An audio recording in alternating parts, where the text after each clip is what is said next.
বিসমিল্লাহির রহমানির রহিম।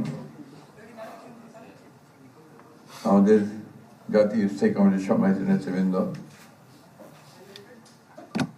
বাংলাদেশ জাতীয় দলের কেন্দ্রীয় নেতৃবৃন্দ, প্রিয় সাংবাদিক ভাই ও বোনেরা, আসসালামু আলাইকুম। এই সংবাদটি নিয়ে আপনাদের সামনে দাঁড়াতে হবে, এটা আমরা কখনো ভাবিনি। আমরা এবারে আশা করছিলাম ঠিক আগের মতোই আবারও তিনি সুস্থ হয়ে উঠবেন। আমরা ভারাক্রান্ত হৃদয়ে ইতিমধ্যে আপনারা শুনেছেন ডক্টর শাহাবুদ্দিনের ঘোষণা। আজ ভোর 6টায় আমাদের গণতন্ত্রের মা, আমাদের অভিভাবক, আমাদের জাতির অভিভাবক আমাদেরকে ছেড়ে চলে গেছেন। ইন্না লিল্লাহি ওয়া ইন্না ইলাইহি রাজিউন। এই শোক, এই ক্ষতি,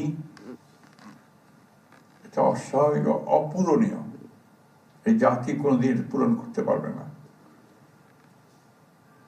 যে নেত্রী তার সারাটা জীবন জনগণের অধিকারের জন্য, কল্যাণের জন্য তার সমগ্র জীবনকে উৎসর্গ করেছিলেন, সেই নেত্রী দেশনেত্রী বেগম খালেদা জিয়া আমাদের মাঝে নেই। এটা আমরা যারা তার সহকর্মী এবং রাজনৈতিক কর্মী, আমরা এটা ভাবতেও পারি না। বাংলাদেশের রাজনীতিতে একটা বিশাল শূন্যতা সৃষ্টি হলো। তাই নয়, গণতান্ত্রিক পৃথিবীর গণতান্ত্রিক আন্দোলনেও একটা বিশাল শূন্যতা সৃষ্টি হলো। আমরা দলের পক্ষ থেকে আমাদের ভারপ্রাপ্ত চেয়ারম্যানের অনুমতিক্রমে আমরা দলের কিছু কর্মসূচি নিয়েছি। সেই কর্মসূচিগুলো আমাদের দলের সিনিয়র যুব মহাসচিব রুহুল কবির রিজভী সাহেব আপনাদের সামনে তুলে ধরবেন। সরকারের প্রধান, এই কেয়ারটেকার গভর্নমেন্টের প্রধান প্রফেসর ডক্টর মোহাম্মদ ইউনূস আমাদেরকে ফোন করেছিলেন সাথে সাথে, এবং ইতিমধ্যেই তারা সিদ্ধান্ত নিয়েছেন যে 10টার মধ্যেই তারা একটা স্পেশাল ক্যাবিনেট মিটিং করবেন। সেই ক্যাবিনেট মিটিংয়ে তারা দেশনেত্রী বেগম খালেদা জিয়ার যে শেষ কাজগুলো, তা জানাজা, তার দফন, তাকে রাষ্ট্রীয় মর্যাদায়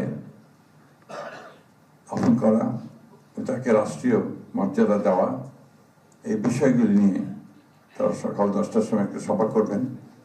এরপরে আমরা পুরো জিনিসটাকে কোঅর্ডিনেট করে আবার সেটা আপনাদের সামনে জানাবো। আমি এখন অনুরোধ করব আমাদের